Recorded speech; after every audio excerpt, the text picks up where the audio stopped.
And just a friendly reminder, too, the majority of the German evangelical church overwhelmingly supported Hitler in the 1930s and ousted people like Bonhoeffer, who opposed.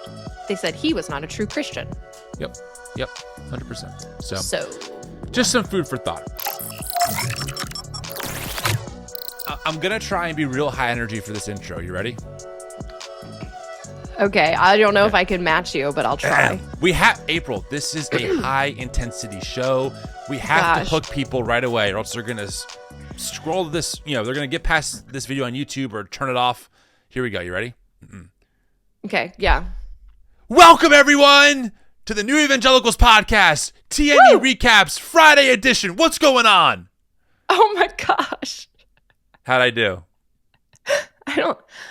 Wow, it was great, but it was a little much. I don't know if I could co-host with you if you were going at for like that morning level show all the time. Morning show vibe. What's up, Morning friends? show. It's Timmy D here with my friend April Ajoy. Huh. That's not morning show. That's more No? like Fear Factor YouTube channel that has a lot of views for the record, but it's like, yeah, check it out, guys. We're here with. It's like one of those. Yeah. Definitely very bro-y. You got that I'm eating going. steak right now. What's up? I haven't had carbs in 4 years. Oh my gosh. Yeah. I'm drinking a Miller Lite, the high life. Right? Yeah, that's good. Let's roll this singer and we can restart. Okay.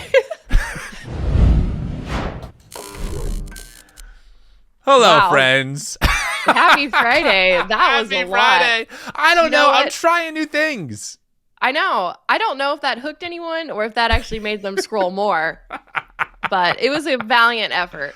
Well, the reason I thought about this is because I know on like a statistical level that when people see a YouTube video, you only have like a few seconds to get them, I'm in. So I'm like, let me try a different approach. If I'm just so outlandish, maybe there's a better chance of them sticking with us throughout the show, because there is so much news to cover. We're gonna have to be really succinct, and we say that every time, and then 2 hours later we hit the end record button, but we can do it. April, we can do it. I think we can do it.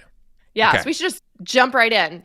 Okay, let me just say first, I'm Tim Whitaker, host of the TNE podcast, and on every Friday, April Ajoy joins me as a co-host for our weekly recap, where we recap the news, politics, culture, talk about God, Christianity, all the good stuff. So if this is your first time watching or listening on podcasts, thank you so much. Thanks for being here. And I am April Ajoy that Tim mentioned. That is I. In case you didn't connect the dots. I don't know. It's been a long 5 years. And it's going to be a longer 4 years. I know. Yeah, I know. We'll get into that, though. Don't worry. We're going to hold everyone's hand. We're going to hold your hand through the next few years. So stay tuned to this show every Friday. See, that's how you got to like make the tie-in. You know what I mean? Mm-hmm. Yeah. Right. Because you're not alone. You're not alone.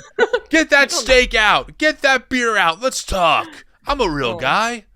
I have real issues. Okay, I'll stop. Yeah, too much. Okay. You know what? I just want to say that me and my family, just to get right into some quick banter. Let's go. Before the people get mad about it and leave comments. Like, stop it. Get to the point. My family went and saw Wicked this week. Last week, I had never seen anything about Wicked, so I went and saw it in IMAX with our family because Tuesdays were like discounted. Anyway. And it was so good. And I know that you pronounce it Elphaba now.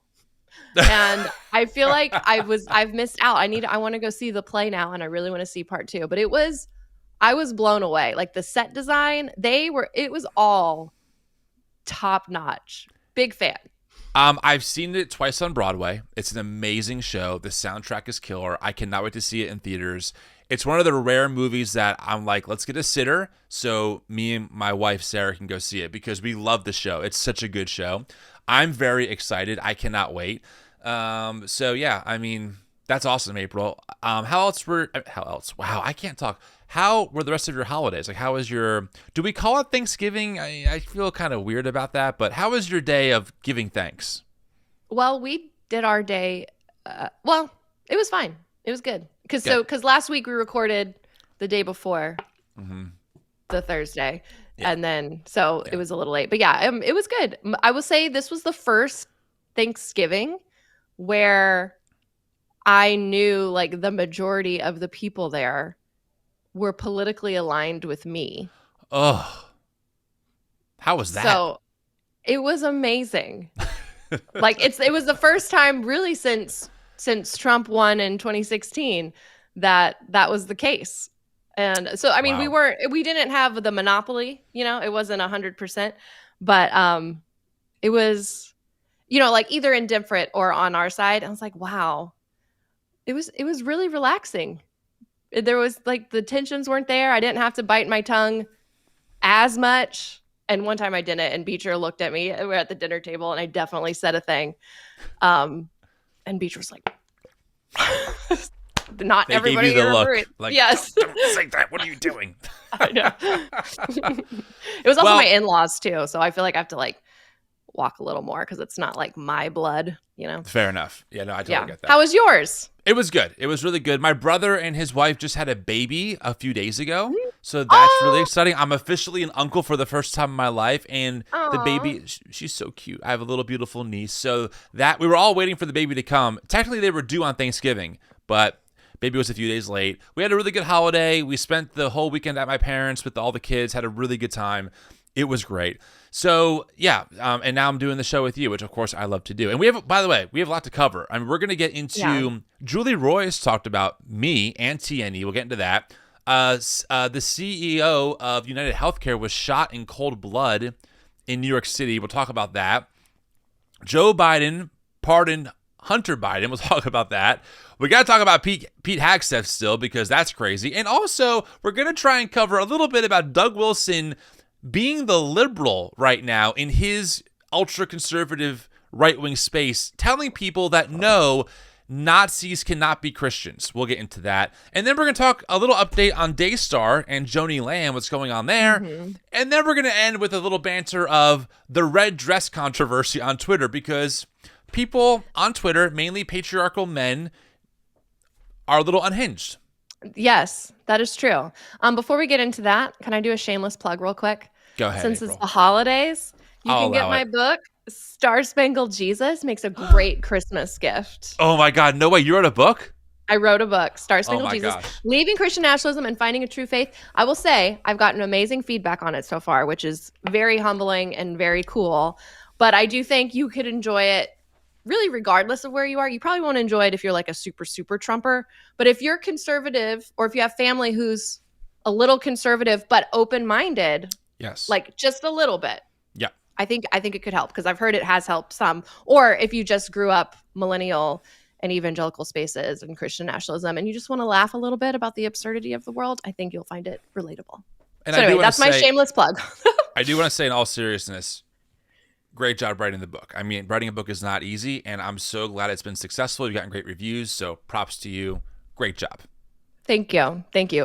One day I need to do a whole episode on just the process of writing a book and just the headache that is. It's a headache.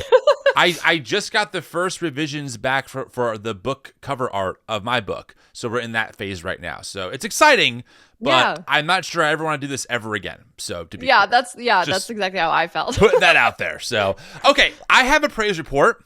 I'm not sure how many people, especially on YouTube, know this, but TNE, the New Evangelicals, is actually a nonprofit organization. So the way we are able to do the work that we do, the way I'm sustained with my income is because people donate. And as a 501c3 nonprofit, donations are tax deductible. But that also means that we got to play the nonprofit game, which I don't like. Let me just say, I did not intend to start a nonprofit when I went upstairs in my attic, made a video, said, hey guys, this Instagram account is the New Evangelicals. Anyone else have questions about their faith? I did not know it would balloon into this. Okay, so I have no experience in nonprofit world, and I've been learning more and more. And one of the big days in nonprofit world is Giving Tuesday.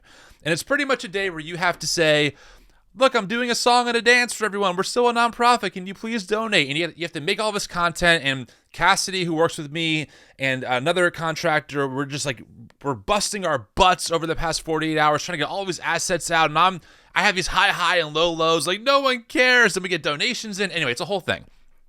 I just want to say though, and this was I got to be honest with you, April. This was my first time I really made a push. I said, you know what? I'm going to be undignified on social media. I'm going to just push it as hard as I can on every platform as often as I can. If people get turned off by it, it is what it is. We're a nonprofit. We have to raise money to make this work possible, to help people find a better path forward in their faith.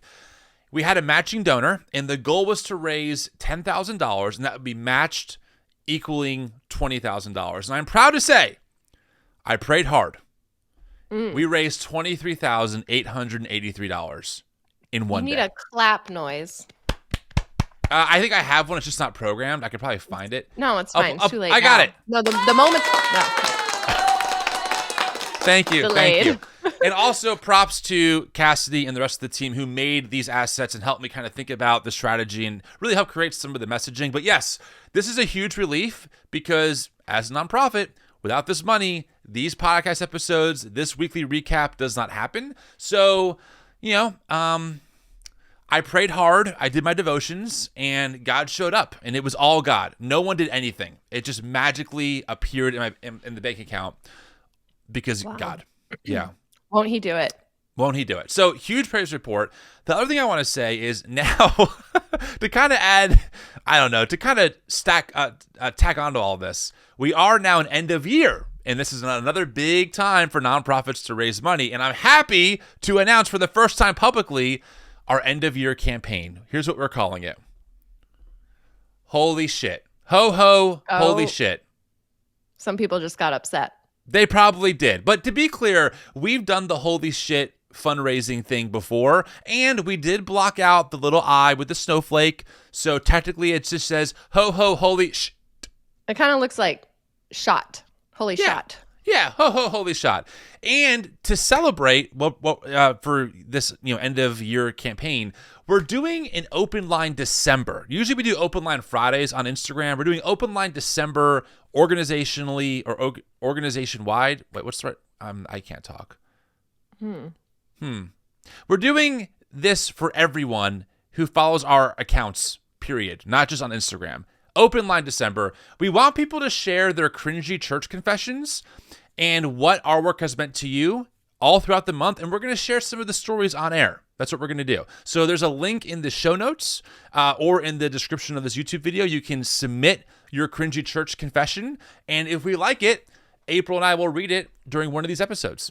Yeah. And just to kick us off, I will give a quick cringy story myself. Please do. So you have an idea of what it doesn't need to be like this. What it could be. So just make it like lighthearted and fun, because there are definitely cringy stories that are traumatic. Yes. Yes. And we're, I don't know if we want. No. Those are for a different time. We're not aiming for traumatic church stories. We want cringe church confessions. I mean, it can be things that are just cringy. Right. They can be traumatic-ish, but like finding the humor in it, telling it funny. Like, April, have you seen the video going viral of the pastor guy who was like, God has told me that my wife is in this room. I even bought a ring. Yeah. So if she's here, make yourself known. Yeah. Or Sears or something. That's a good church cringe story. Yes. Things like that. Things like that. Okay, go ahead, April. Yeah, and it could just be something you witnessed. Okay. So I'll tell this really quickly. In 2016, I gave birth to my very first baby ever. And when she was 6 weeks old, we went back to church for the first time. And it was like a big deal. And I was in the choir at this church. And so Beecher came to the church, dropped me off early because it was our first Sunday back. And I was like, I don't know why. I was like, I'm going right back into the choir. So I get out of the car. And for those who have been around women or have been a woman who's been postpartum, sometimes we don't have full control over tooting. So did you just say tooting? Yeah, I know. I almost said fart, but anyway. So little toot. Yeah, there's a little toot. But they're not little. Sometimes they're very loud and big. And they're just like, you just lose complete control down there for a while, like It all happens. in all the holes, all the areas. So Okay. I'm getting out of the van, like Beecher's pulled up to the front. This is a relatively large church, right? There's like, I don't know, 1,000 members. And I get out and I'm walking in and there's no one around me because it's early. And as I step out of the door, like the impact of my foot on the ground just released something within my body, and it was loud, and it was like loud. And up until this point, Beecher just made a joke to just make it as awkward as possible, like around the house. So like anytime they'd hear me let one loose, Beecher would be like, I heard that. And so then I just started gaslighting him and like, no, you didn't. That was just kind of our thing, right? And so I get out. Beecher rolls down the window to yell as I'm walking away, I heard that. And I yell back because this is our thing. I said, no, you didn't. And then I just keep walking. And then as I get closer to the door, I mean, it's a pretty long like walkway to get to the entrance. As I get closer to the door, I hear just tiny little footsteps coming up from behind me and a little voice that says, I heard it too. And I look, and it was like this like 78, 80-year-old lady who was also in the choir with me, but she wasn't saying it in like the vibe was not laughing with me. The vibe was like, you lied. No. Yes, I was so embarrassed. I was like, we can never come back to this church again. But we did. But I just could never look at that lady. It was super embarrassing. So That's a great example of a good church cringe story. yes. Yeah. Yes. Yeah. I just There you go. I just want to die. Way to kick us off, April. Way to kick it off. Heart story for your Friday. 100%. All right, let's keep moving. There's so much to get to. I want to talk about this briefly. People started blowing up my DMs and said, hey, Julie Roys of the Roys Report talked about you in front of Scott McKnight and played one of your old clips. I said, that's awesome. So I'm going to play this. It's about a 3-minute long segment here. This is actually very cool. I'm a big fan overall of Julie and her work. She exposes church abuse. In fact, she's the one who broke the Daystar scandal that's currently going on. So overall, I appreciate her work. I wanted to play this for people so they can hear it. I will also say, full transparency, especially if you're watching on YouTube, this is an old clip of me, and I do look pretty angry in it, probably because I was, but I fully admit this was in my early deconstruction days, so I was We all went through an anger stage. Oh, Yeah, some of my early stuff is like fumes. Yeah, exactly. So, okay, here's what Julie said. Let me pull this up here. There we go. Here's a little clip of her talking to Scott McKnight and playing one of my videos from a few years ago. One of the really awful examples, I think, of what you're talking about as far as the church and the response was Matt Chandler, pastor of the Village Church. Something that he said is about 3 years ago. It's a clip that went viral. And I'm going to play it, but I'm not just playing the clip. I want to play Tim Whitaker of the New Evangelicals. That's me on the clip. So it's kind of interspersed between, you hear the clip and then he gives comment of it. And I think it's really helpful to hear from a deconstructor, okay, this is how this makes us feel. So I'm going to play this clip and then I'd love your thoughts on it. You and I are in a day and age where deconstruction and the turning away from and leaving the faith has become some sort of sexy thing to do. I'm not sure how many times we have to say it, but we'll say it again just to be really clear. Deconstruction is not sexy. Many of us are deconstructing to find our faith, not to lose it. And white evangelical pastors like Matt, unfortunately, continue to reinforce our perspective that they are here to gatekeep and are not interested in actual dialogue with people like us. Okay, pause. That is spicy, Tim. Tim is spicy in this video. And look also, at your background, too. That was before you got the cool lights. And I'm in my attic. I know. I'm in my upstairs loft area with no air conditioning or no heat. So you're either sweating or you're freezing. And I remember when this clip came out, I was so livid. I was so frustrated by Matt saying this. So I just went as well. I just went live and riffed. So, okay, we'll keep it going. A couple more clips here. I contend that if you ever experience the grace and mercy of Jesus Christ, actually, that's really impossible to deconstruct from. This is called gaslighting. So what he's saying is that after 30 or more years of being in church culture, giving everything, believing all the right things, praying all the right prayers, studying the theology, you just never experienced true grace. But Matt has. So be more like Matt. But if all you ever understand Christianity to be is a moral code, then I totally get it. And who taught us that moral code, Matt? You did. Evangelical leaders did. Purity culture did. Bad theology did. You taught us what it means to be a Christian, so don't blame us for deconstructing bad faith or bad theology. Honestly, Matt, you want to know an example of, I think, some bad theology and teaching? When you refuse to talk about Mark Driscoll, when Mike Cosper, host of the Rise and Fall of Marsfield podcast, asks you for comment and to come on the podcast and you say no, but you have no problem saying things like this about a community that you clearly know so little about. Classic evangelical gatekeeping protects the abusers and victimizes the abused. Okay, so Wow. now the person on the right here, this is Scott McKnight. He's written a lot of good books, including The Blue Parakeet, Changed My Life. And so hearing his response here, I gotta say, I did fanboy out. So here's what he said. Oh, Yeah, right. where'd you find this? This is really. Did he do this with you? No, this is a clip he put out, and Wow. I remembered it. I went looking for it actually today. I'm like, I gotta play this, Oh, that's good. isn't it? Oh, I think I don't know if you want my comment, but I do. I think it's Tim Whitaker. Yeah, I think he's right on there. I think Tim. Boom! Boom! Scott McKnight affirms what we just said. That's a good feeling. And also, funny story about Scott. This is true.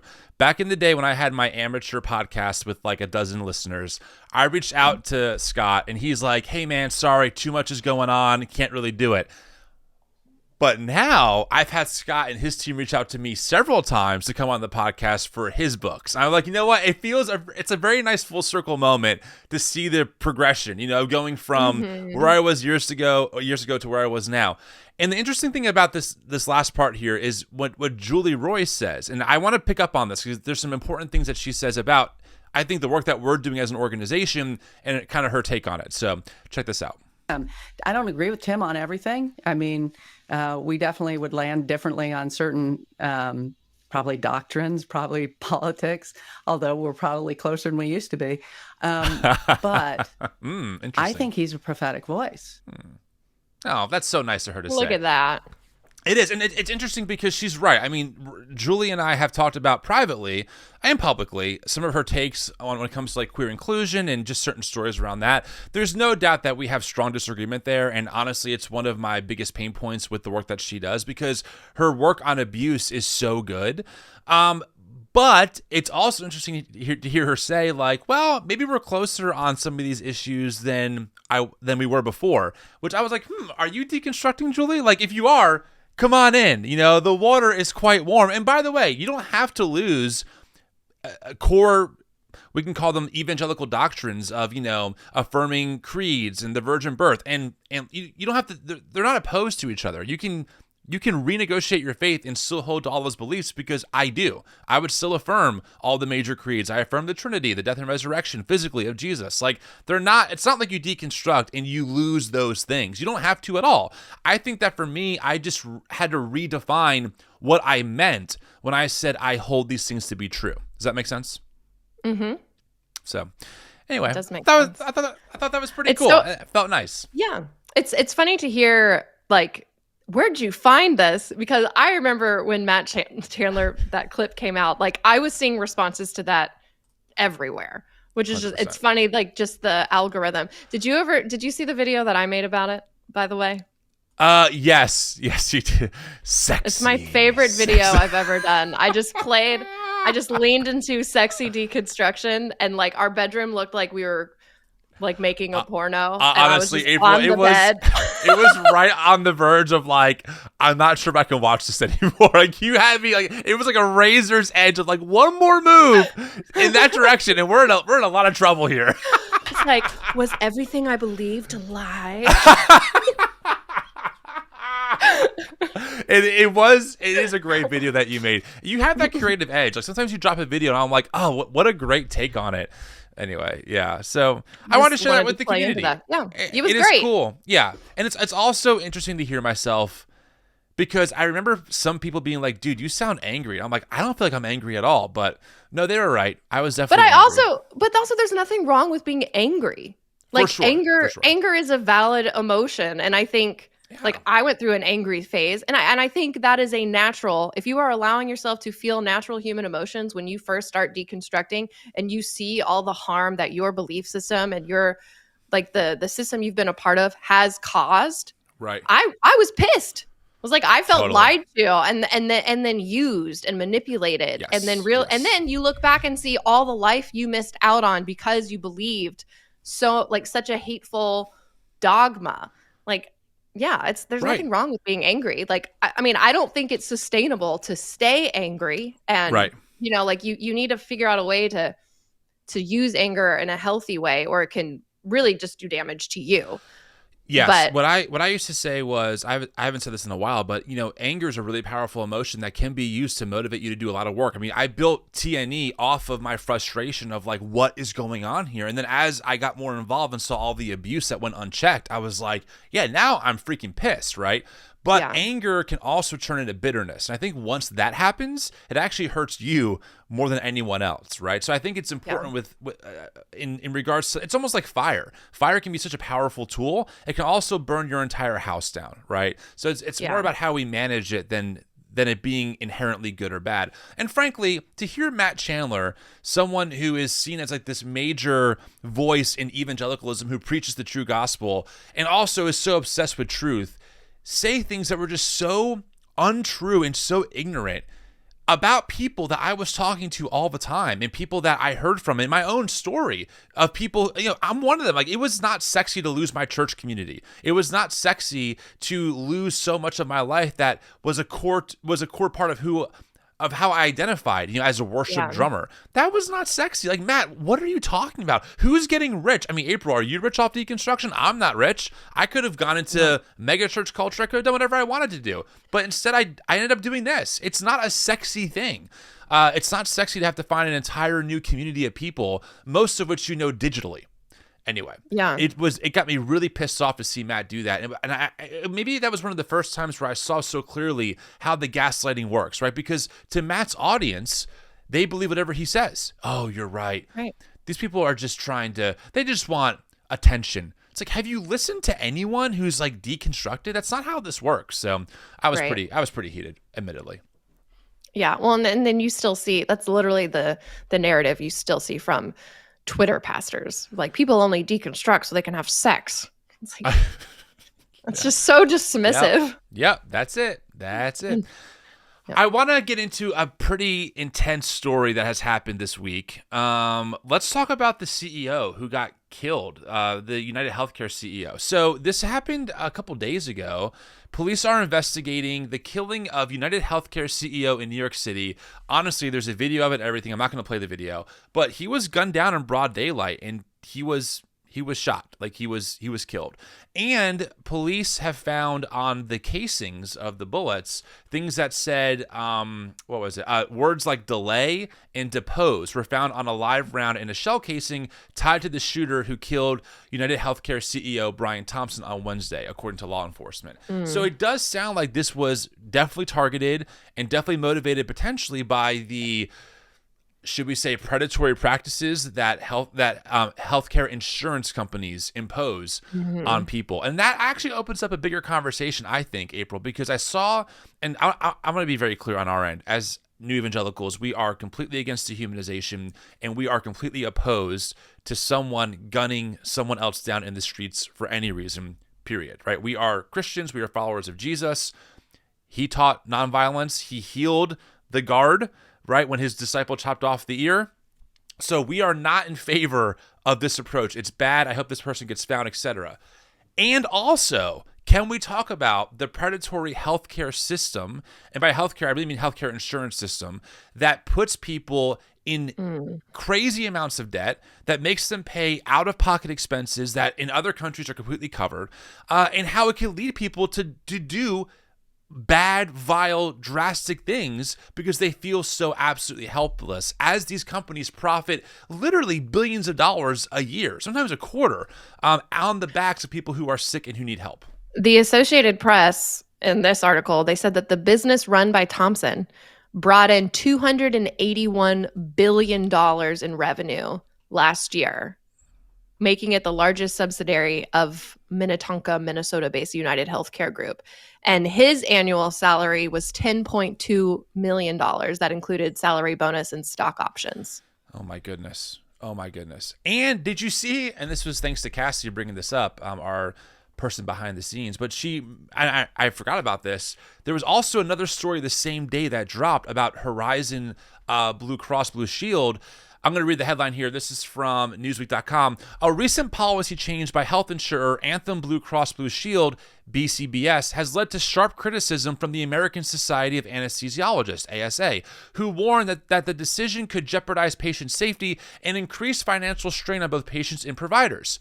The proposed new policy will no longer reimburse anesthesia services for complete duration of certain surgical procedures, opting instead for a partial coverage model. And the head of the ASA has called it appalling and egregious, creating a precarious situation for patients undergoing surgery. A major healthcare company, a major insurance company in the healthcare industry has decided to only partially cover a certain duration of anesthesia while people are undergoing surgery. How is that legal in this country? How is that a legal thing that these companies can do? It is unreal. So, yeah, I don't agree, of course, with what this person did. It's bad. It's wrong. I also can understand how people can get so deep in medical debt. They can feel so ostracized and helpless, not being able to get coverage maybe for someone who's really sick or has a chronic issue, and they can get to a point where they feel like, I'm so angry, I have to do something so drastic that leads someone to do something evil like this. It's unbelievable to me. It reminds me, I mean, this is a movie and it's fictional, but John Q, did you ever see that movie? Yeah, I thought about that. Talk about, that movie left me with such complicated feelings. It was like, I'm 100% on Denzel Washington's side here. Totally. But then I was like, the nurses and everyone, the terror that they're going through. But I'm like, but that's his son. Like, what would you do to save your kid's life? Or, I know, it's just like one of those, first, I mean, not that you gunned down the CEO, but also don't do that. Do not commit any act of violence. Period. No, we're not endorsing that. But right. But the healthcare system is so messed up. Like, I remember when my dad had cancer in 2011, there was only one hospital in all of the United States that had and it was in testing mode, that had a drug for my dad's type of cancer that was not just generic chemo. And insurance wouldn't cover it. And we would have had to pay ourselves, our family would have had to raise $250,000 just for him to go there for a month.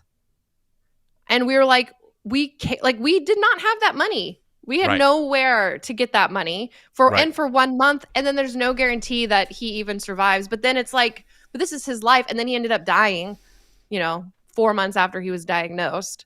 And I remember when I went through that, I was like, this healthcare system is so just awful. And just even the way that the price points that they put on drugs and just medical procedures. I remember Beecher had to go get some MRIs because Beecher was I'm sure they're fine with me saying this, but they have MS, and they had to get a bunch of MRIs when they were trying to get the diagnosis. And they were like, well, it's this much money if you go through insurance. And it was I don't know, it was going to cost us $1,000 out of pocket. And they're like, but if you want to go without insurance, it was they charged less if you didn't have insurance, but it was still a lot of money. It didn't make sense because if you have insurance, they actually charge more for the procedure because they can charge the insurance companies more. But then that just falls to the consumer to pay more because the insurance companies are paying more. 100%. A few days ago, before this shooting happened, I actually was talking about healthcare on my private account at Tim Whitaker Speaks on Instagram. For those of you who want to follow, it's a place where I can be a little more like, it's a broader kind of conversation. I can talk about whatever I want. It's my personal account, and I said, anyone else like so aggravated with healthcare? And the reason why was because I had to renew my healthcare for next year. Now, we're a small nonprofit. There's no direct healthcare benefit for me. I have to go through the New Jersey marketplace. Now, because I make under a certain amount, I get a subsidy. But honestly, I think I'm on the verge of like having that subsidy removed, which would then cost me, just me and Sarah, because my kids still have, in New Jersey has a really good family insurance policy. So my kids are covered, which is really great. We don't pay anything for them.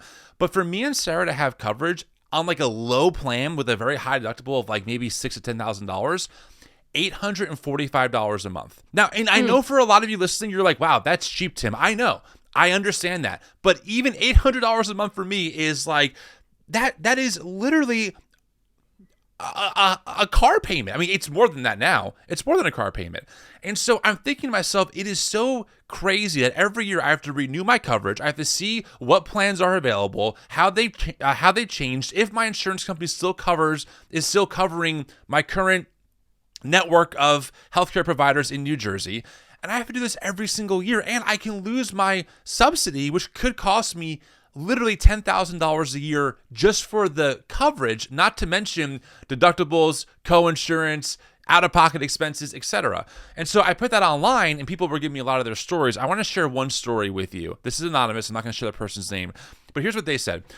I have a family friend who lost her daughter to childhood leukemia because they were completely saddled with the cost of her treatments they spent the following years after her death trying to climb out of a literal debt hole. My parents had a rental property that they had rented to the family for literal pennies to try to get them back on their feet. They lost their daughter, lost their house, had to then declare bankruptcy, and then ended up losing the marriage as well.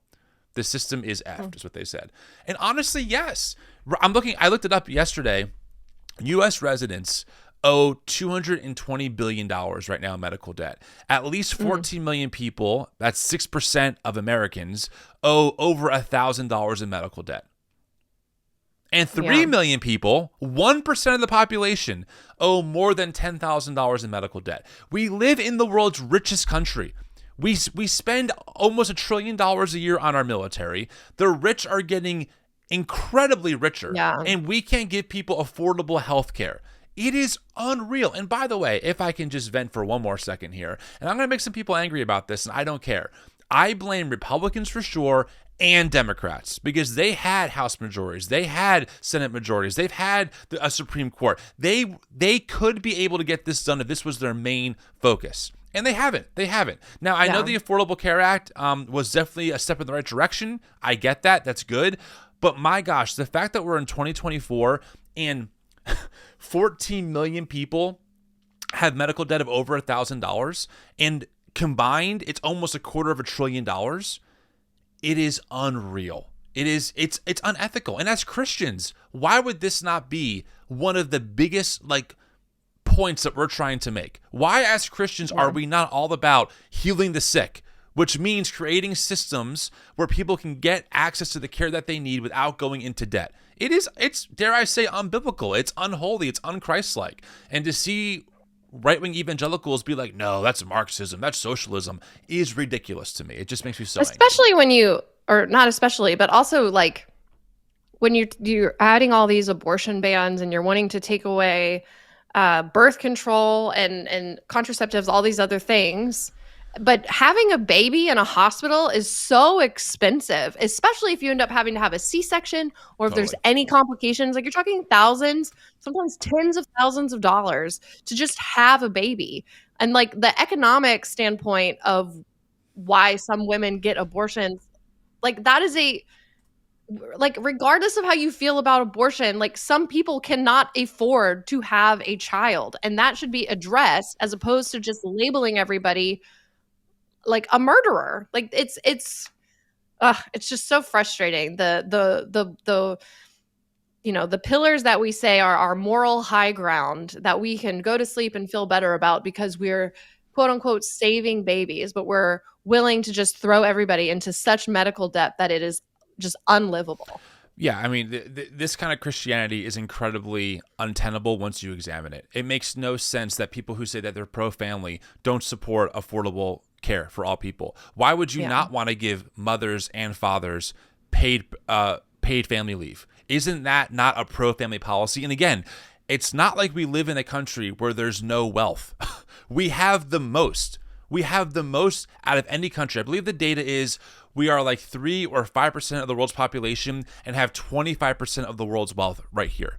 You're telling me we can't pay people for time off so they can bond with their children? We can't give them a guaranteed level of even universal income? We can't do that? No, we absolutely can. We just don't want to. We just don't want to. So while billionaires like Elon Musk are raking in billions of dollars and also getting exorbitantly more wealthy as Trump is about to take power, right? Those people are doing great. While the average American is absolutely drowning in all kinds of debt, student loans, medical debt, auto loan debt. Most Americans can't even cover a $1,000 emergency expense. Livable wages are not a thing for most Americans. It doesn't make any sense that these are not Christian positions. And yet somehow we were taught that like this was Marxism. What are we talking about here, guys? This is like, for me, this is Christianity 101. Take care of the oppressed. Remember how mad everyone got when Joe Biden wanted to forgive student loans, and they were like, wild. Suddenly so like, no, bad. The question we have to ask is who benefits? Who benefits if we don't forgive the loans? Well, the predatory loan companies, the for-profit college industry, the billionaires who run those companies, they all profit. And who suffers? Average Americans just trying to survive.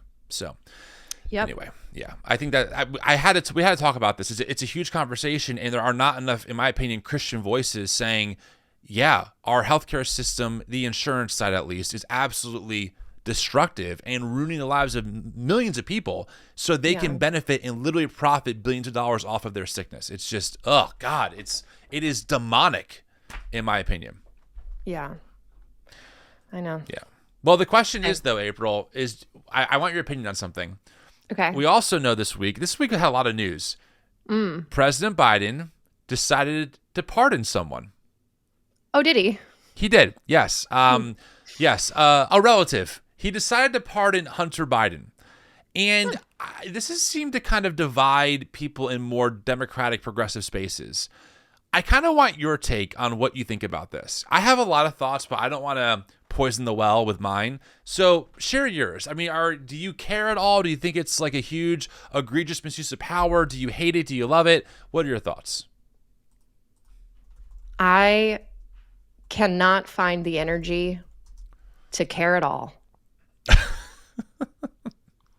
Great. Go, Joe. Go. Like, okay. I hope Joe does not stop there, though. I hope he can continue. Like, he's got, what, a month and a half left to pardon some more people that maybe are in prison on weed charges. Yeah, right. You know, like, I hope he does more than that. But here's the thing. Trump threw out all of the rules, and you know, I understand some people are frustrated because Joe Biden said he would not pardon Hunter. And I honestly don't think that he would have if Kamala had won. But Trump has been very clear that he wants to go after all of his political enemies, and Fox News and right-wing media, they have made Hunter Biden an absolute spectacle over the last several years, 100%. Trying to find dirt on Joe. Never found anything that connected Joe Biden to any wrongdoing. And Hunter, they've humiliated him. 100%. And he was convicted. I will say, like, what he was convicted of is bad, but it wasn't like anything Republicans made it out to be. You know, they like to yell about political witch hunts and political, whatchamacallit, trials when it comes to Trump. But Trump was frickin' president and broke laws. Hunter was not in any government position at any point. So, Trump threw out the rules, and at some point, Joe Biden is old. Hunter is his last son alive from his first marriage that ended in, like, tragedy. He's lost 2 other children, his first wife. I understand. I understand it completely, and I just don't care. There are so many other things that are more worthy of my anger and energy than an old man pardoning his last remaining son for the last few years of his life. I maybe this is a blind spot in my own life. I feel the same exact way. I just do not care at all. Do we forget that Marjorie Taylor Greene held up a sign of Hunter Biden receiving a sexual favor that he recorded in front of the entire world during a congressional hearing, trying to really just bring him through the mud? And by the way, Hunter Biden pleaded guilty. He admitted that he made egregious mistakes. And he's also over 5 years sober. Right. Now. And Hunter Biden is not in our government. He's not taking a cabinet position. He's doing nothing. And President Biden is leaving. He's gone in a few months. What makes me so angry, I got to be honest here, April. I am seeing more and more the outright lunacy of mainstream media sources trying to make this seem wow. I think it was CNN who ran a headline that said something to the effect of Biden's decision creates, a new norm for Trump, as if Trump pardoning, I don't know, Roger Stone or Dinesh D'Souza or General Trump's Flynn. Trump is going to pardon himself. Trump has pardoned all the people who were loyal to him. And people are yeah, no big deal. Or yeah, that's just Trump. But Biden pardons his son, who's been frankly smeared by right-wing media completely unfairly and has pleaded guilty and has admitted publicly that he made some serious mistakes. And all of a sudden we're losing our minds. Guys, do you realize, the cabinet picks that Trump wants in office are so downright dangerous. Kash Patel, who's election denying, I'm going after Trump's enemies, now potentially the new head of the FBI. We should be freaking out about that. I do not give, and I'm going to curse here for those who have maybe little ones in the car, just skip. I don't give a shit that Biden is pardoning Hunter. I do not. I don't care at all. I just don't. There are much bigger fish to fry. Pete Hegseth, who we're going to cover in a few minutes. I mean, there are, gosh. Donald Trump pardoned Jared Kushner's father-in-law back in 2020 on 18 federal charges that he pleaded guilty to, and just made him ambassador to France. Right. I don't want to hear it. I just don't. I do not. I really don't. And I had major issues with Biden. I mean, he's funded the genocide of the Palestinian people. I'm not some diehard Biden defender. I critiqued him hard during his re-election campaign and got a lot of crap from other progressives. I don't care. I'm not some Biden sycophant here. I just don't care about him pardoning Hunter. I don't care at all. Guys, it does nothing. It's not affecting politics. It's not affecting the government. It's not affecting who's in charge of what. It's something that he did. I don't think it's a great idea, but whatever, do what you want. You're moving on anyway. We have bigger fish to fry, media, than Hunter Biden being pardoned. It is that is the right-wing playbook is projection.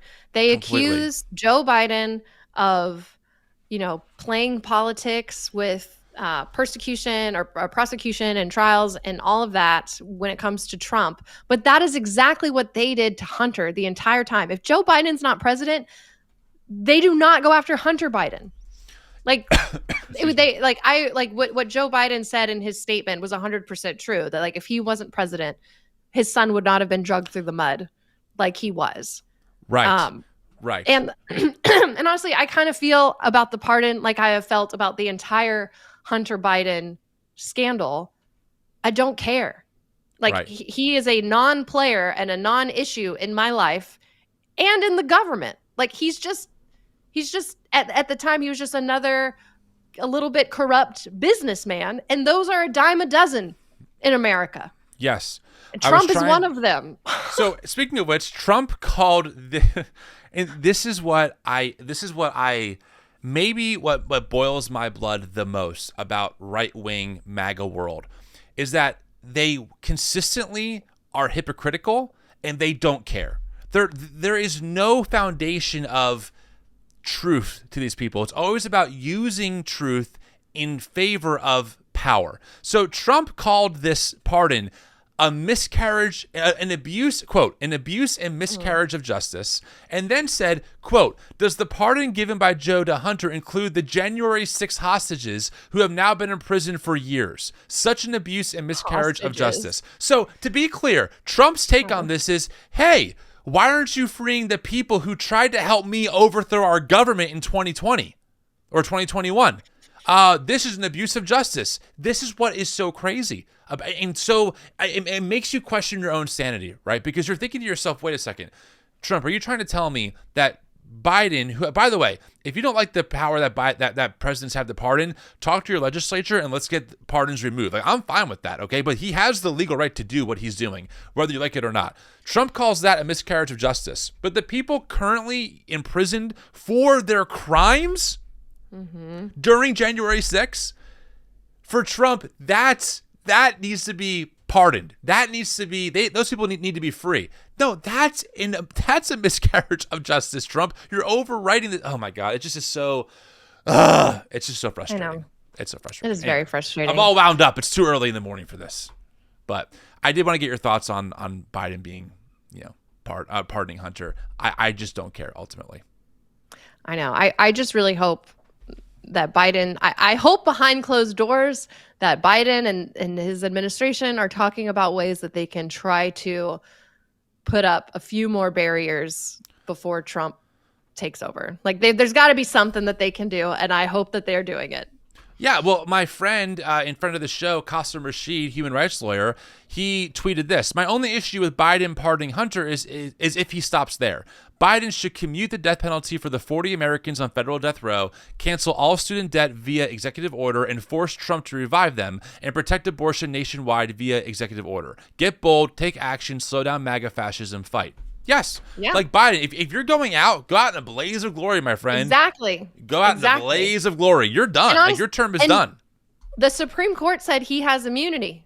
They ruled that presidents have immunity. So use that. Like, honestly, yes. I'm getting a little tired of going high when they keep going low. Like, at some point, if they're not playing by the rules, or what are the established rules, or what are the new rules now that the Supreme Court that is in Trump's pocket, like, then play by their rules. Then I feel that. Go, if democracy is on the line at a certain point, I don't know. I'm with you. No, you're preaching to the choir, my friend. You're preaching to the choir. I know. I feel like we're going to get saltier Tim and April in the next 4 years. Well, we have a plan for that we can't announce yet, but we're working on a way to find the balance of the fun and the saltiness. Speaking of salty, you want to get into this dude? Pete Hegseth? Yeah. Yeah. What's the update, April? Tell me everything. Okay, so late last week or early this week, I don't know, days, what are days? Pete Hegseth's own mom accused her son of mistreating women for years. This was an article by the New York Times. Penelope Hegseth, which is Pete's mom, made the accusation in an email to her son in 2018. So this was, 6 years ago? Mm-hmm. Amid his contentious divorce. She said on Friday that she regretted the email and had apologized to him. So she has since backtracked, but the email... it's a little telling, I shall say. If you go to the next, I pull up. Is it this number 2, right? This one? Yeah. There you go. Okay.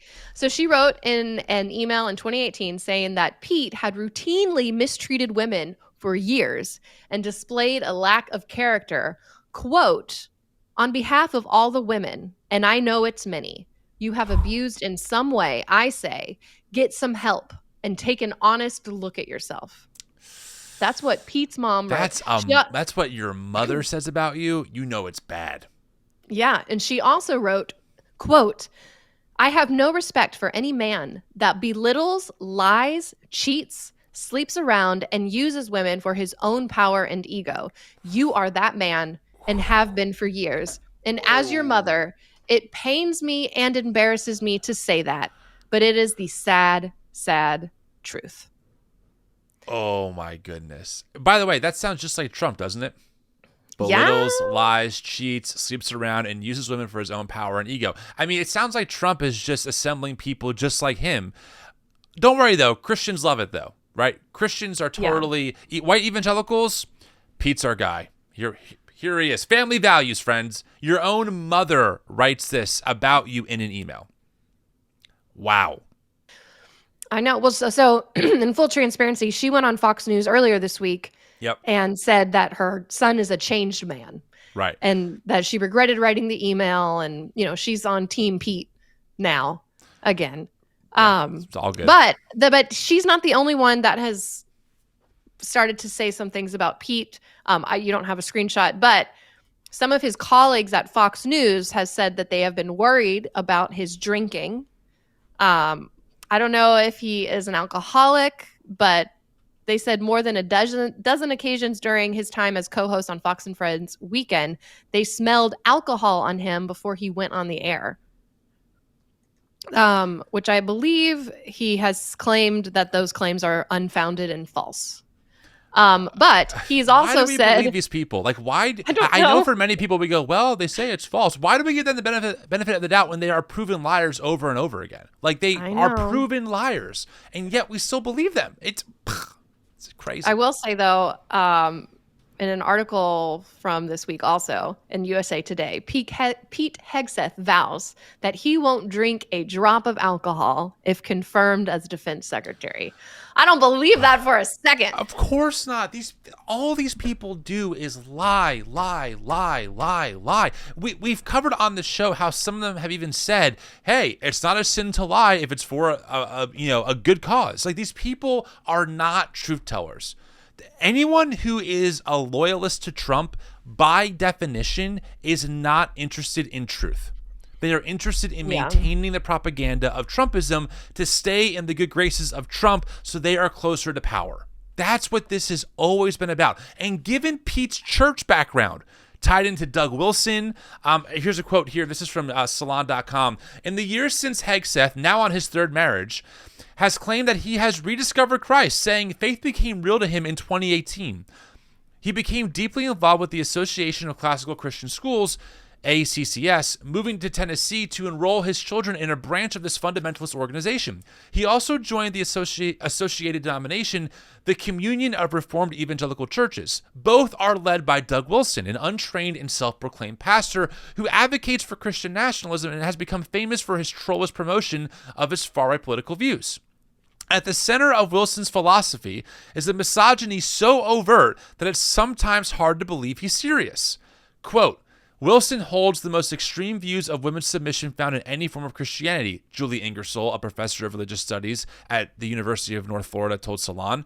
Julie Ingersoll is one of the leading voices on the Reconstruction movement. We've interviewed her several times. She's great, by the way. Women are taught that submission to their husbands and male authorities is submission to God.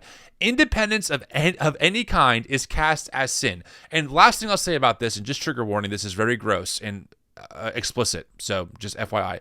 In one famous passage, now remember, this is the person that Pete Hegseth is under. Like, this is the church that he goes to, is underneath one of Doug Wilson's umbrella organizations. In one famous passage from his book on marriage, Doug Wilson suggests that sexual violence is women's fault for not being submissive enough. Quote, This is what Doug says. I'm just warning you, it's very gross, but I'm going to read it, so FYI. The sexual act cannot be made into an The sexual act cannot be made into an egalitarian pleasuring party, he writes. A man penetrates, conquers, colonizes, plants. A woman receives, surrenders, accepts. The alleged failure of women to submit, he continues, leads men to, quote, dream of being rapists, deprived of the, quote, erotic necessity found in women's submission. This is the theology that Pete Hegseth sits under, who is in the process, or will be in process, of being confirmed of being the director of defense, or the secretary of defense, sorry. Now, the good news is I don't think these men have ever satisfied a woman. No, oh God. Could you, they wouldn't know what they wouldn't know what to do if they don't even know what it is. Are you okay? What happened? Did I hurt you? Yeah. Dear God. I can't find it. I mean, it's like Handmaid's Tale level nonsense. You know what I mean? So anyway, the good news though, well, the only silver lining in this is that rumor has it that Pete's nomination is really under scrutiny, even by some Republicans. And there's a good chance, as of this recording, rumor has it, that he will not be confirmed. Good.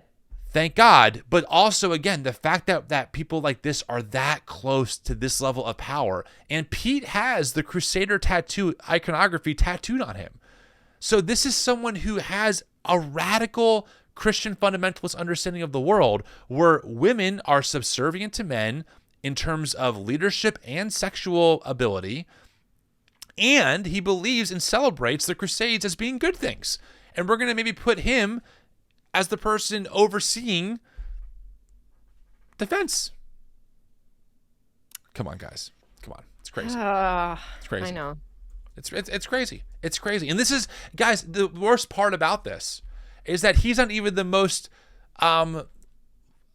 wild pick. Kash Patel, that Trump picked to be the potential director of the FBI, is worse and crazier. He wrote a book about Trump. What's it called? The King and I. It was like a kid's book about Trump and Russia. Anyway, it gets real weird. We'll cover that next time. There's too much to get into there. But hopefully they don't confirm him either. I hope not. But who knows? Who knows? You have a right-wing media empire led by people like Charlie Kirk demanding that these people are absolutely confirmed, that they are going to drain the swamp and save America. In reality, they are building a new swamp that is loyal to Trump. No checks and balances, no respect for process or rule of law, will use any loophole possible to exploit the system for their own gain. It is the polar opposite of what these people say they are trying to do. I would like to call on Lisa Murkowski and Susan Collins to save democracy, please, and get a few of your friends as well. Oh, I found the book that Kash Patel wrote. It's called The Plot Against the King. And in this case, Trump is the king. So that just tells you how he views Trump, as a king. Not a public civil servant, not a man of the people, but as a king. Well, at least Matt Gaetz is gone. Yeah. I guess so. I guess so. Okay. Well, speaking of Doug Wilson and Pete's connection to him, you mentioned earlier that he's becoming somewhat liberal in his circles now? Kind of. So I don't want to belabor the point here. I know that we're going for a little bit. There's just so much to cover in these stories. And long story short, there's currently a lot of infighting happening in Doug Wilson's camp. And I have a summary of it. I'm going to just kind of read it briefly so people understand exactly how crazy it is over there and how blatantly racist it is. So there's essentially an argument happening where there are some people in the Christian nationalist Doug Wilson space who are really openly promoting ethnic boundaries for people. I mean, literally like racist talking points. And people like Doug Wilson are like, no, guys, that's a bridge too far. So there's kind of two. Yeah, exactly. So there's two factions that have emerged. One are what we're calling the natural law advocates. And these are people like Joel Webbin, who we've covered, and Stephen Wolfe, who wrote the book, The Case for Christian Nationalism, that was published under Canon Press, which is Doug Wilson's press, by the way. So natural law advocates emphasize reason-based ethics and promote ethnically homogenous societies as a solution to societal problems.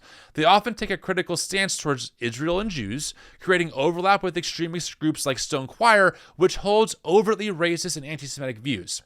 Stone Choir is run by two people. I have one of their tweets pulled up.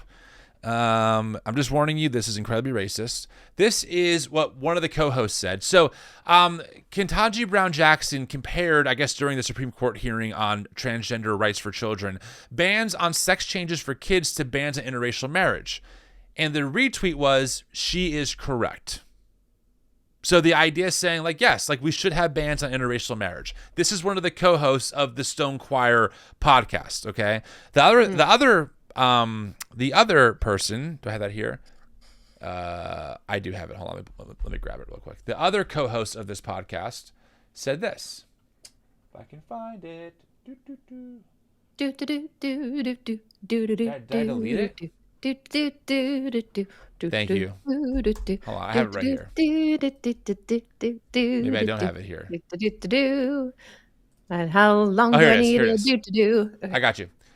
Here's what he says. His name is Corey Mahler. Again, this is part of this natural law advocate position that Joel Webbin and Stephen Wolfe are hanging out with. Quote, there are no Jewish Christians. Black Christians are my brother in Christ, but not my brothers according to the flesh. They should stay in the lands allotted to them by God.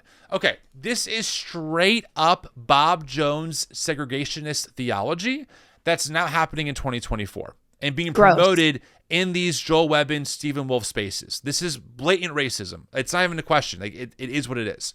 So that's one side. On the other side of this conversation are what we're calling special revelation advocates, and that's Doug Wilson, maybe Jeff Durbin. People, by the way, and we just read a quote from Doug Wilson, who are not, I would not want to hang out with them or listen to any of their theology.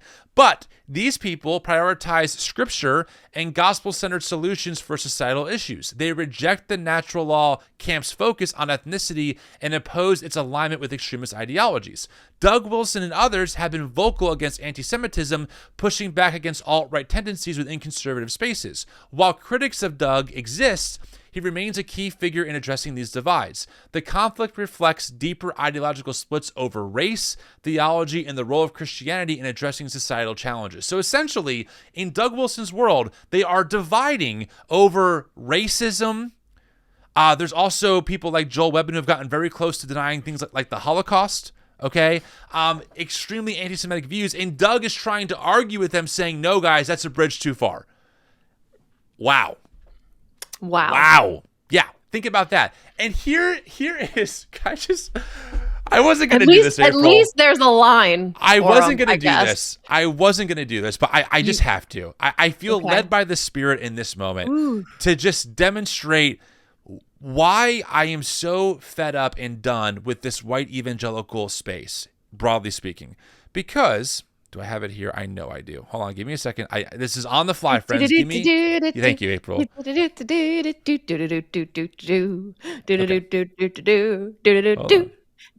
Almost there.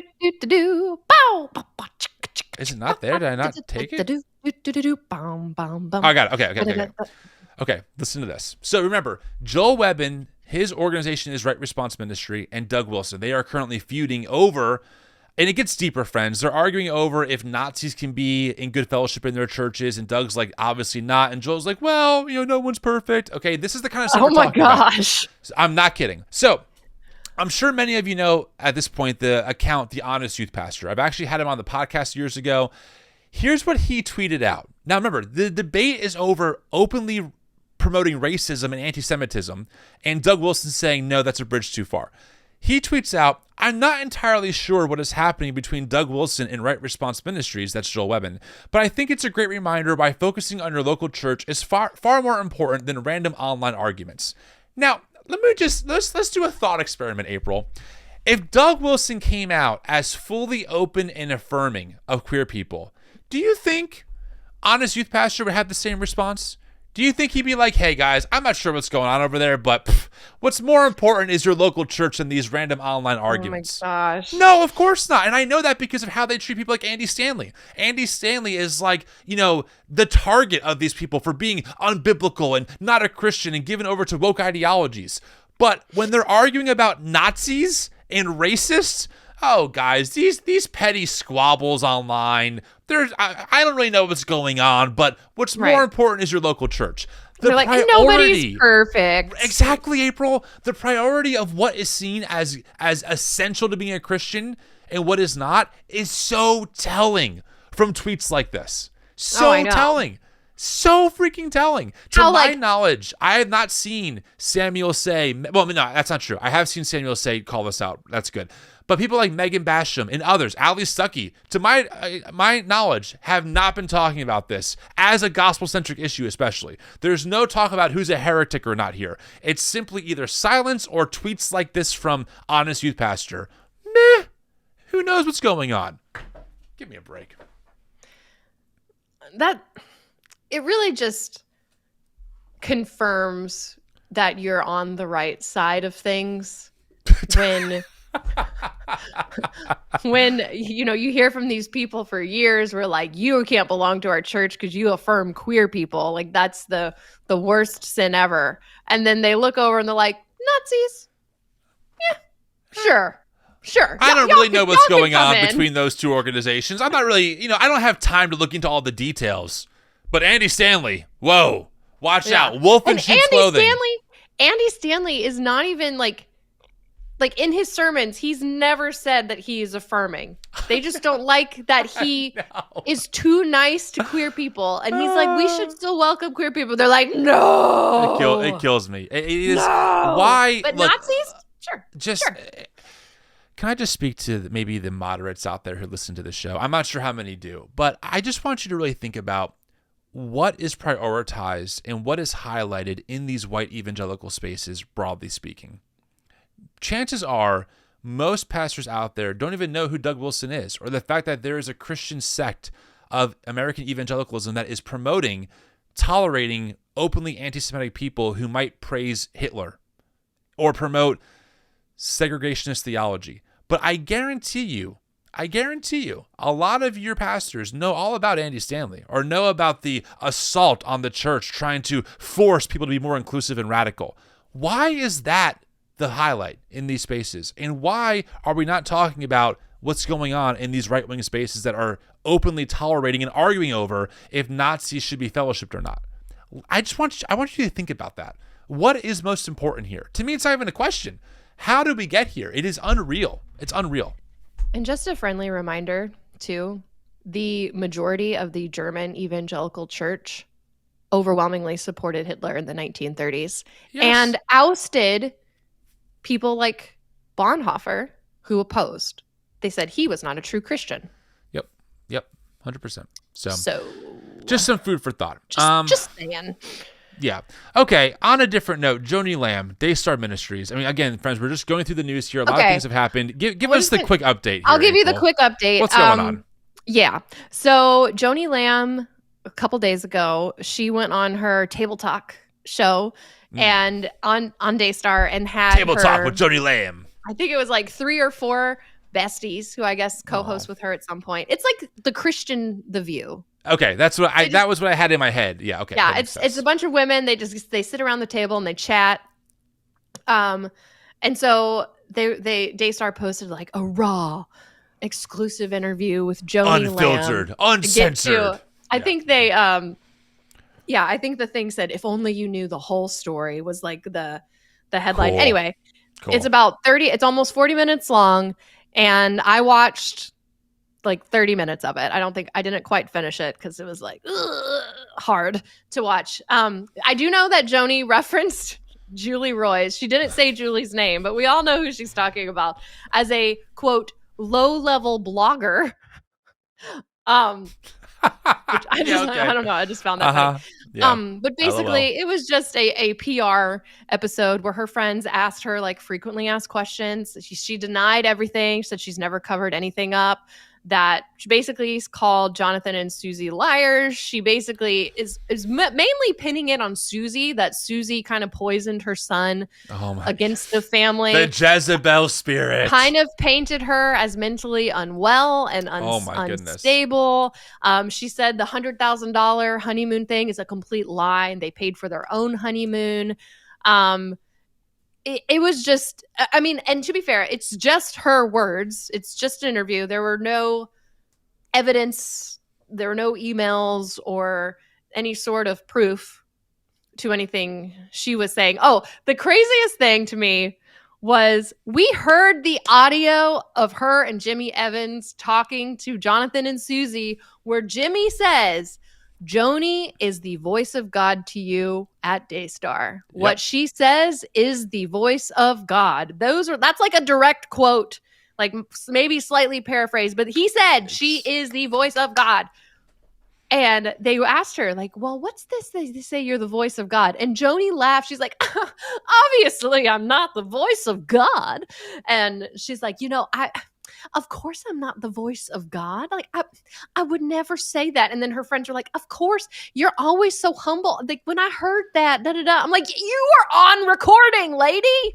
There's an audio recording. And they were like, well, what Jimmy said is he just meant that with God's, level of authority, I am the highest level at Daystar. And that's just what he meant, just in God's biblical hierarchy of submission, that I'm at the top. But obviously, I'm not the voice of God. It was just, anyway. I'm trying It's to see out there. if I have the video, I can pull it up real quick to play from last week's episode, because you're totally right. That is exactly what he says. And what she doesn't say is, "Oh, Jimmy, you're being so silly here." No. She's like, yeah, Yeah, and obviously. she did say she didn't regret anything she said in those meetings. And they basically were like, how terrible of Jonathan to secretly record it. He was trying to get us. And they're trying to be like they were the victims because they were secretly recorded. I mean, what yeah. else is Joni going to say? Yes, guys, I tried to cover up the sexual abuse of my granddaughter, so you got me. Of course, she's not going to admit that, obviously. Well, she has every incentive to lie. I will say one thing that I found interesting is she did say that one thing Jonathan and Susie failed to mention was that when they caught Pete in the room with their daughter, that he was also holding a baby, and there was another little boy in the room. I guess they were his kids. When they caught him in the room with their daughter, who was unclothed, which I guess makes it maybe a little better. I don't know. Or does it make it worse because there's other kids, boys? I think it makes it much worse. Yeah, I mean, you would not catch me dead with me and my niece alone and her having no clothes on. That would not be like you. I would just like close the door and be like, hey, we gotta get out of here. Like, and tell my brother, like, hey, your daughter is upstairs with no clothes on. You gotta take care of it. I mean, like, or my sister-in-law. That wouldn't be a freaking question. Yeah, there are two different stories here too. I think if I'm understanding what Joni was trying to say, it sounded like she's trying to say that the granddaughter like changed after everyone was already in the room as opposed to him coming into the room. I don't know. Anyway, there's a lot at this point. It's a he said, she said situation, but only one side is providing like audio recordings and video surveillance and evidence. And as we said many times, it makes no sense for someone to make up accusations like this who has the world in their hands. Yeah, right. Jonathan was like going to be a successor. It wasn't even, it makes no sense for them just to make up these things and say, oh, we want to destroy the family and have a huge scandal on our hands. It makes absolutely no sense. So no, you wouldn't do that. And yeah, leaving that luscious lifestyle, you would not do that just for funsies. No. Yeah. So anyway, that's the update. All right. Thank you for that. Let's get to our final story. The red dress debacle. April, you caught this. We're gonna end on. Can we call this a lighter note? I don't know. Maybe a more comical note. A stupid note, maybe. I gotta say, the questions that I see Christian nationalists asking and conservative white evangelicals really concerned about really do make me laugh at this point, especially after we just talked about the growing healthcare medical debt problem. We talked about the predatory student loan system problem, all the things. That's not on the tip of the tongue for so many of these people. No, they're asking very different questions, right, April? They're asking hard-hitting questions that matter, that really matter for their neighbor. Yeah. Well, and to be fair, they have a little more time on their hands because they no longer have to yell at progressives that you can't be a Christian if you don't vote for Donald Trump, or if you vote Democrat, at least until the next election. So they've got a little bit of time on their hands. Good point. So they're like, what do we need to argue about now? Yeah. What's a deep, thought-provoking question we can pose to our followers? Pressing question we all need answered. Pressing. So let's go to the poll, shall we? Tom Buck. Oh, good old 5-point Buck. Yeah. I don't like this man. He has previously said that Christians who vote Democrat should be put under church discipline, by the way. This is a deeply unserious person. Just keep that in mind. Yeah, I mean, he is serious. No, but what he says is unserious. I mean, it's as people are going to hear if they haven't read this already, it's comical, but go ahead. So he tweets out, this is a poll.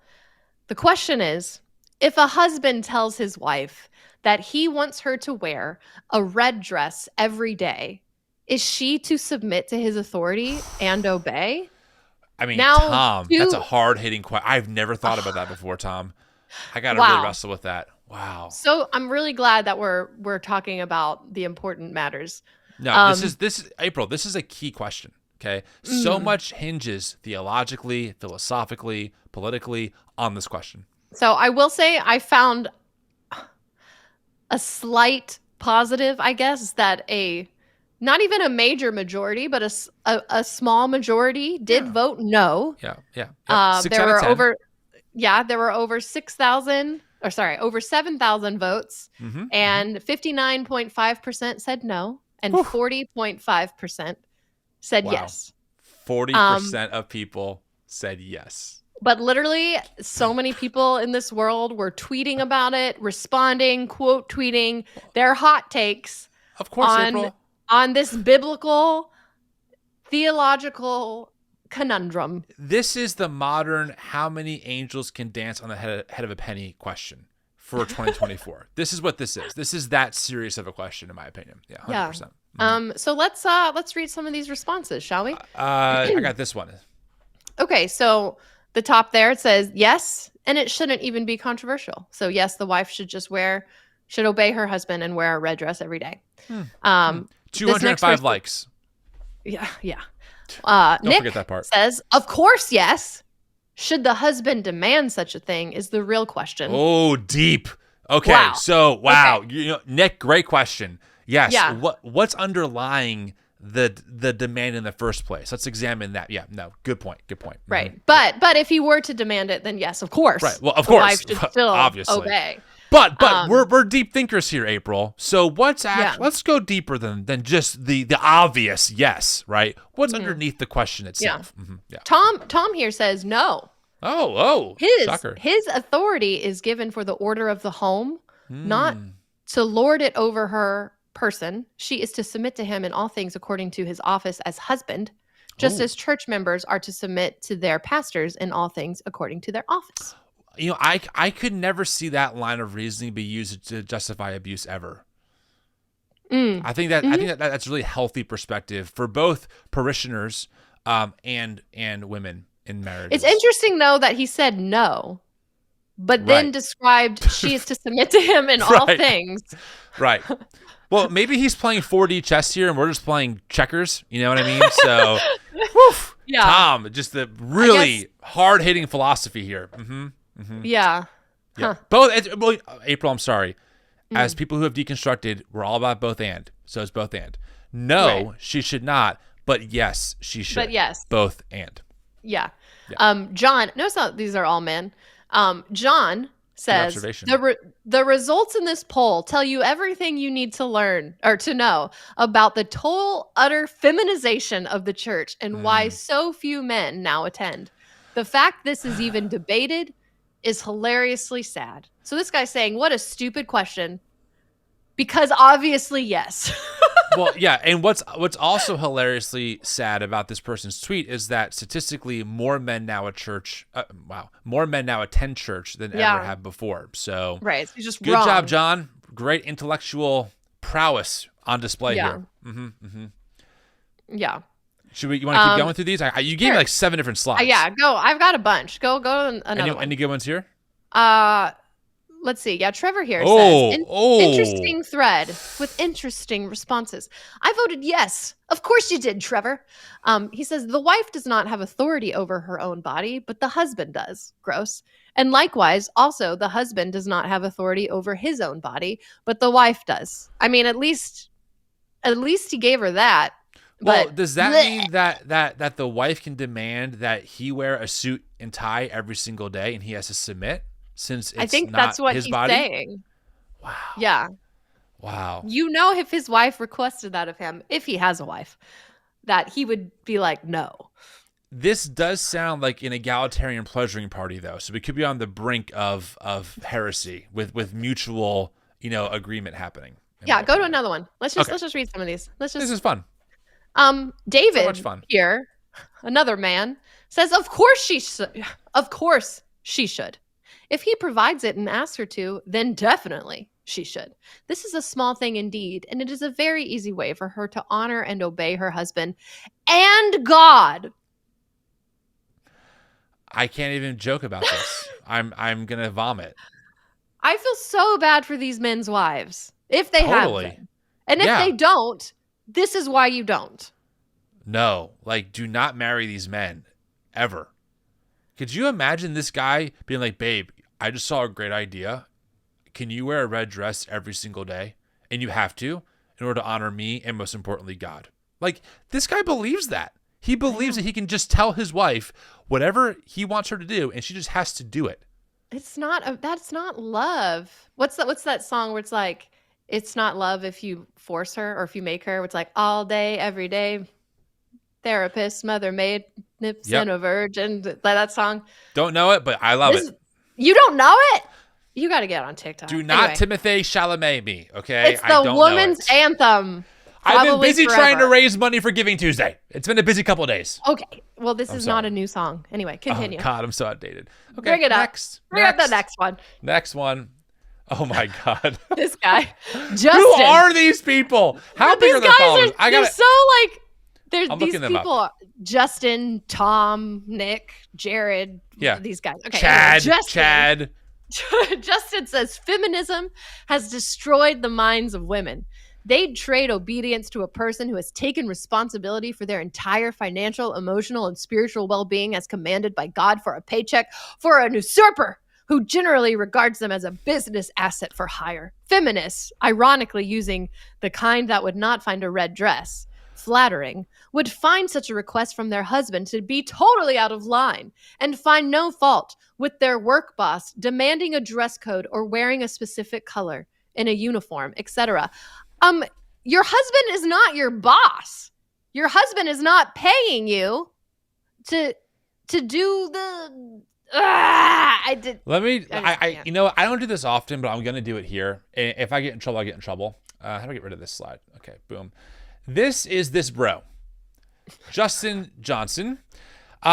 His cover photo looks like a couple guys in the podcast studio with horrible graphics. I mean, the whole logo is terrible. Of course, he's a man with a podcast. He has of course, he has important things to say. He has a whopping 120 followers, and his bio says financial professional, strength and health coach with the steak emoji. I make you healthy and wealthy to the glory of God. Just ask, I'll show you. If this doesn't scream scam to me, if this doesn't scream grift to me, I don't know what does. This bro thinks that he has the right to boss his wife around. Are you kidding me? Who is this dude? Bro. His name is Justin. Bro. No, I'm over it. I'm over these people. They are little wimp cowards.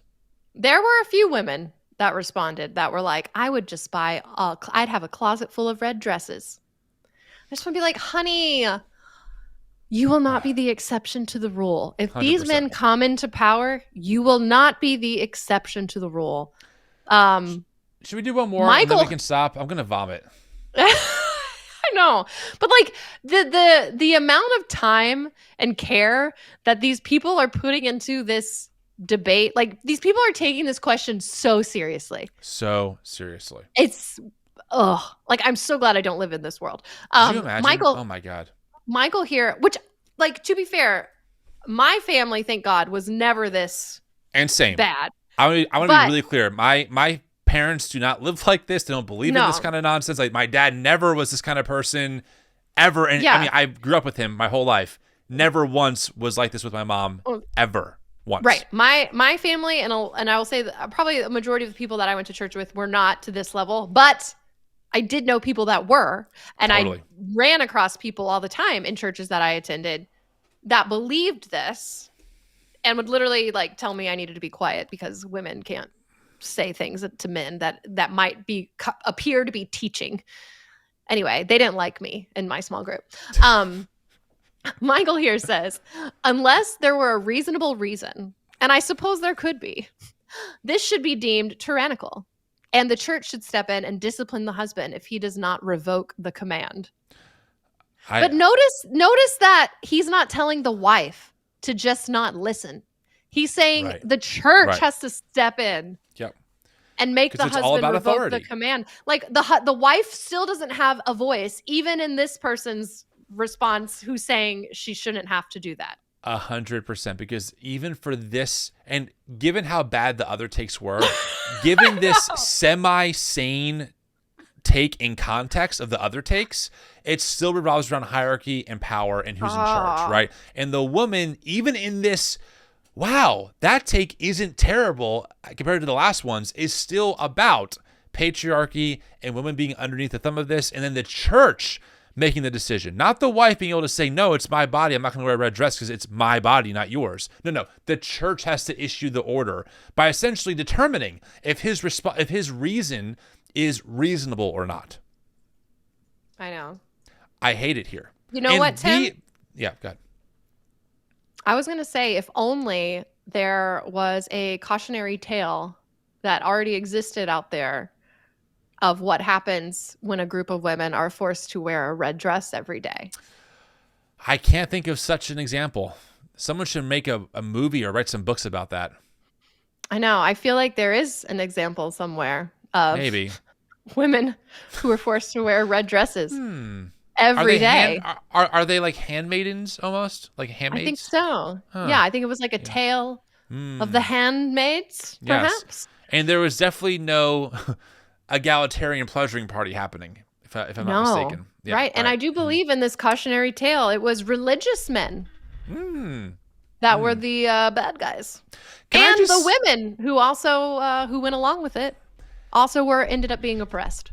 May I just say, as we get ready to wrap this bad boy up, this conversation up, that I understand how people hate religion. I understand how they look and they go, I don't want anything to do with this. I'm an atheist. All religion is bad. I think the all religion is bad take is misinformed and ignorant.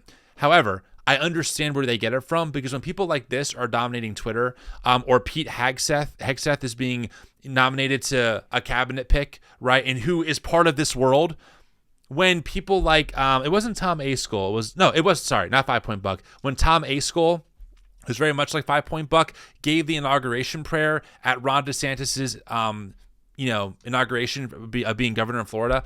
When these people are front and center and have access to power, and they're talking about things like this, I get why you hate religion, because it's gross. I mean, look at how the language of God and power and submission is weaponized to keep some people in line while other people rule over them, to the point where they, in not a satirical Onion article, but in a real world scenario, ask the hypothetical: if a man demands his wife wear a red dress every day, should she comply? And people are taking that question seriously, with some saying, actually 4 out of 10 saying, obviously yes, duh, you morons. It's like, what? Can I just say, I hate this religion too. I hate this religion too. I hate it.